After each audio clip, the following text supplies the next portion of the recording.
see it. If there are big cats, why are there no big dogs? What could be a big dog? A bear is a big dog though, right? Lions are big cats. And what is it? Leopards? Yeah, these are like big cats, right? Big dogs, right? Big dogs could be bears. What the fuck is a bear? Yeah, no, this is just what the fuck is going on, you know what I'm saying? That is a Mastiffs, even wolf dogs. There are no naturally evolved wild dogs that can match a lion, a tiger, or even a jaguar in size. That's not an opinion. It's just the reality of nature. Bro. Sure, okay, some dogs no get dog, big. man. Great Danes, Mastiffs, even wolf dogs bred for size. But they're all the same species, domesticated and designed by humans. Not one of them evolved in the wild to be what they are. Big cats are different.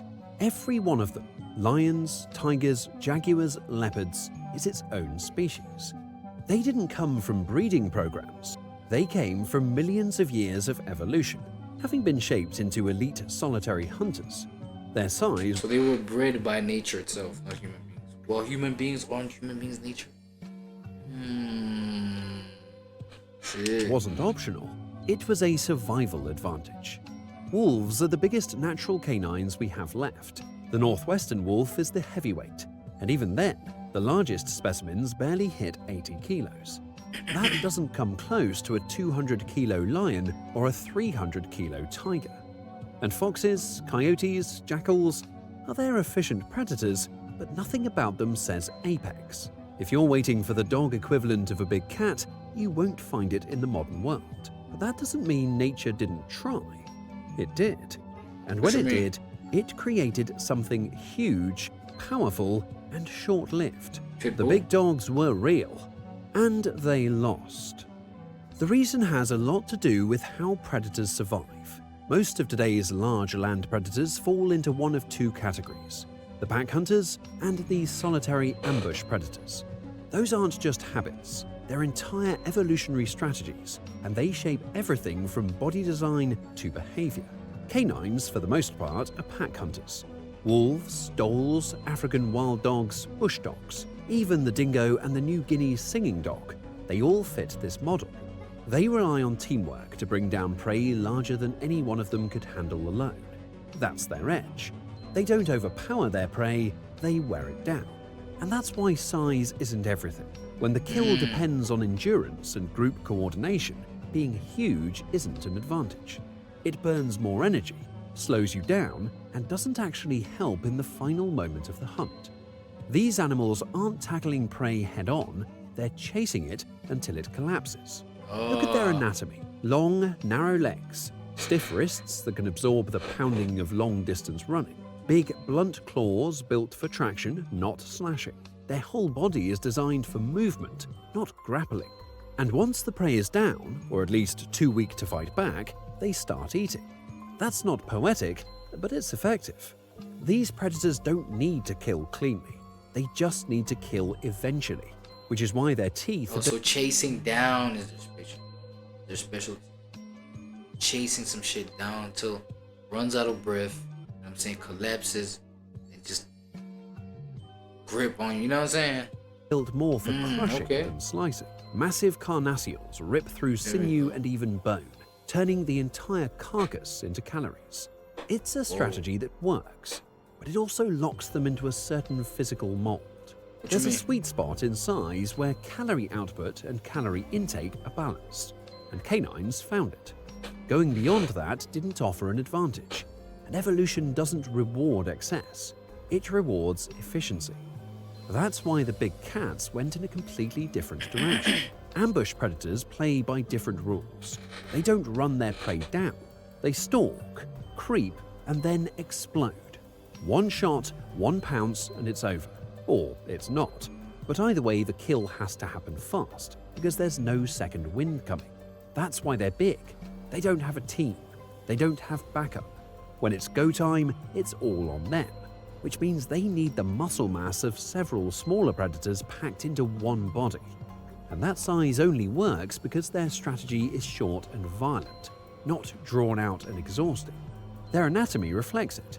heavy limbs built for grappling, retractable claws, razor-sharp and curved like hooks, shoulder joints that actually allow the front legs to encircle and hold prey in place. That's something canines simply can't do. Their joints don't allow it. Cats don't just bite, they tackle, they wrestle, they use their body like weapons and their arms like arms, not just legs. And they can afford that bulk because they're not chasing anything for miles. They creep through forests, using every bit of cover they can find, getting close enough to strike. That's why most ambush predators come from wooded environments. Trees, brush, tall grass, all perfect for hiding. Even their senses are adapted to it. Smaller snouts, because they don't need that massive olfactory range. Bigger eyes, stronger ears. They're built to focus, not to track across distances. And that shorter snout also means one other thing: more bite force. Their jaws are made to deliver one fast, lethal bite. The canines are long and deadly.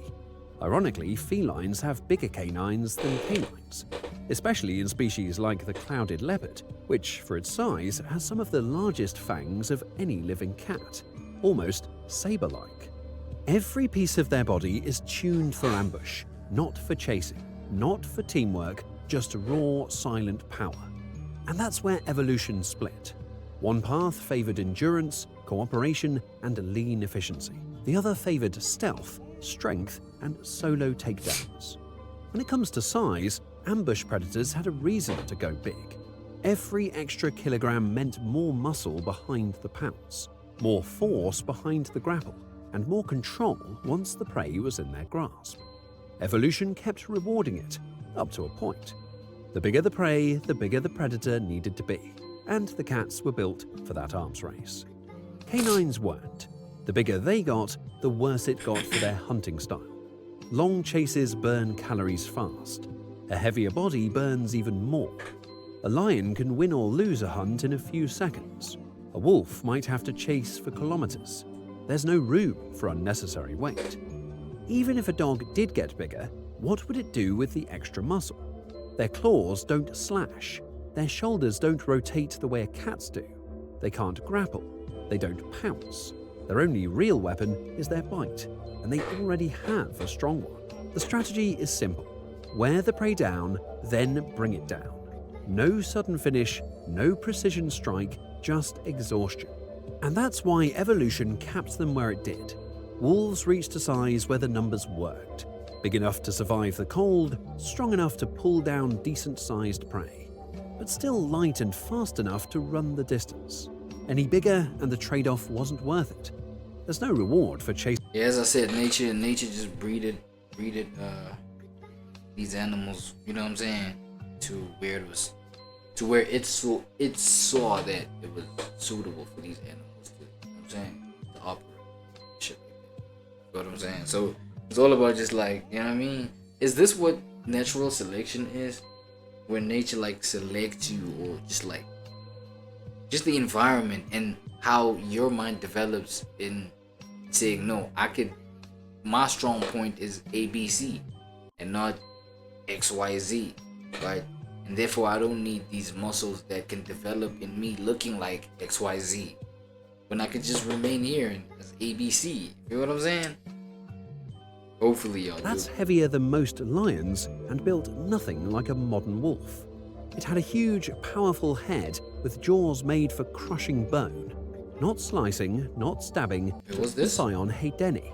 Haydeni? Like predators walked the earth. And they weren't just big by canine standards, they were big, period. One of them was called Epicyon haydeni, and it didn't mess around. It lived in North America around 10 million years ago and could weigh over 300 pounds. That's heavier than most lions and built nothing like a modern wolf. It had a huge, powerful head with jaws made for crushing bone. Not slicing, not stabbing, just breaking things. Its skull was so massive and broad that it's often compared to that of a lion, though the rest of its body was still unmistakably dog-like. Epicyon wasn't alone. It came from a group known as the Borophaginae, the so-called bone-crushing dogs. These were not your average pack hunters. They were bulky, top-tier predators that took on large prey and ate everything, including the bones. Their jaws were specialized for exactly that. They were efficient and brutal, and for a while, they dominated. Even before them, there was another group, the Hesperocyaninae, early dog-like creatures that were a bit more primitive but on a similar path. These three branches of ancient canines, Borophaginae, Hesperocyaninae, and the modern Caninae, all existed at the same time, mostly in North America. Three evolutionary experiments all competing for dominance. The Borophaginae started small, like the others, but gradually evolved into larger and more specialized predators. Their bone-crushing jaws gave them an edge. They could make full use of every kill, extracting calories from places other predators couldn't. That efficiency lets them push the limits of size. Eventually, they outcompeted the Hesperocyaninae entirely. One branch is gone. But as the Borophaginae kept growing... So what does that mean then? Does that mean they went extinct or some shit? And pushing into that heavy, hyper-specialized role, the Caninae, the ancestors of modern wolves and dogs, stayed leaner, more flexible. They didn't need huge prey. They didn't need massive jaws, and because of that, they didn't need to get enormous. They played it safe, and that may have saved them, because everything changed when the cats arrived. For millions of years, the Americas belonged to the dogs. The big cats hadn't even shown up yet.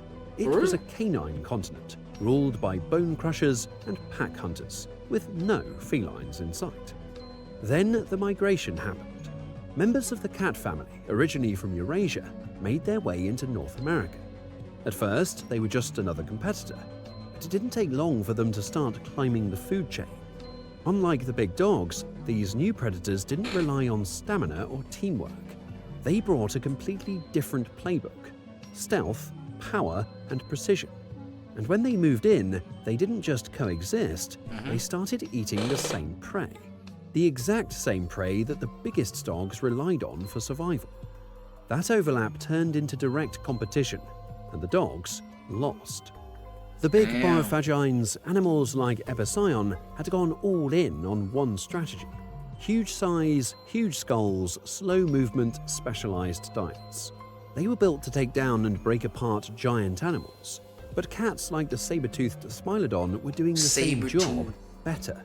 Faster, quieter, more agile, able to hunt solo, more efficient with energy, and equipped with claws and joints that gave them more control during the kill. They didn't just bite, they wrestled prey to the ground and finished it with a fatal strike. It was cleaner, faster, and cost less in calories. Once again, one branch of predators pushed itself too far into specialization, and just like the Hesperocyaninae before them, the big dogs were slowly pushed out. Evolution doesn't hand out second chances. If you can't compete, you go extinct. That's what happened to Epicyon and to the rest of the Borophaginae. They had ruled North America until something better came along. Not bigger, just better. What's that? Meanwhile, the Caninae, the ones who never went all in on size, were still around. Still flexible, still fast, still smart enough to hunt in packs, and small enough to chase rabbits if they had to. They didn't dominate, but they didn't die. They were survivors, and when the dust settled, they were the only dogs left standing. That's why the wolves we have today are lean, medium-sized and built to run, not fight alone.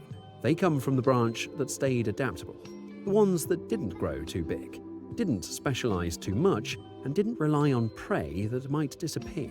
The giants vanished, the bone crushers failed, and what's left are the canines that figured out how to survive without going head-to-head with the cats. It's not that dogs can't be big. They've done it before. They just can't stay big. Not in the wild. Not for long. The strategy doesn't hold up. Nature tried it, and the cats outplayed them. That's all for today. If you enjoyed... So how evolution grew them up, I'm saying it wasn't sufficient when it came to like